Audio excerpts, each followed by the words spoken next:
ఏం చెప్పారో దాన్ని బట్టి ఫాలో అవ్వండి. కృష్ణా జిల్లా ఉయ్యూరులో డయేరియా బాధితులను నగర పంచాయతీ మాజీ చైర్మన్ వల్లభనేని నాని పరామర్శించారు. ఉయ్యూరు ప్రభుత్వ ఆసుపత్రికి వెళ్లి చికిత్స పొందుతున్న బాధితుల ఆరోగ్య పరిస్థితిని అడిగి తెలుసుకున్నారు. అనంతరం స్థానిక కాపుల రామాలయం సెంటర్లో 10 మందికి పైగా బాధితుల ఇళ్లకు వెళ్లి వారి యోగక్షేమాలను తెలుసుకున్నారు. బాధితులకు బ్రెడ్ పండ్లు పంపిణీ చేశారు. ఈ కార్యక్రమంలో టౌన్ టీడీపీ మాజీ వైస్ ప్రెసిడెంట్ తుంగల పెద్ద రత్తయ్యతో పాటు పలువురు నాయకులు కార్యకర్తలు పాల్గొన్నారు.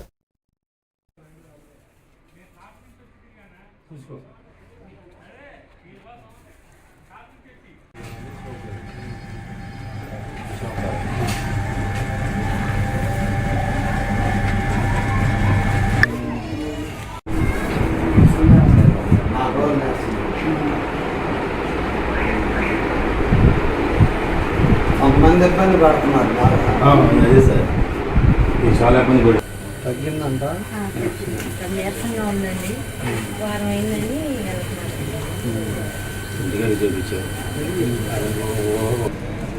తగ్గిందా జ్వరం? వాళ్ళగారు ఇక్కడ కుదరదని కూర్చొని పంపించారు. చాలా బాగా చూసారు.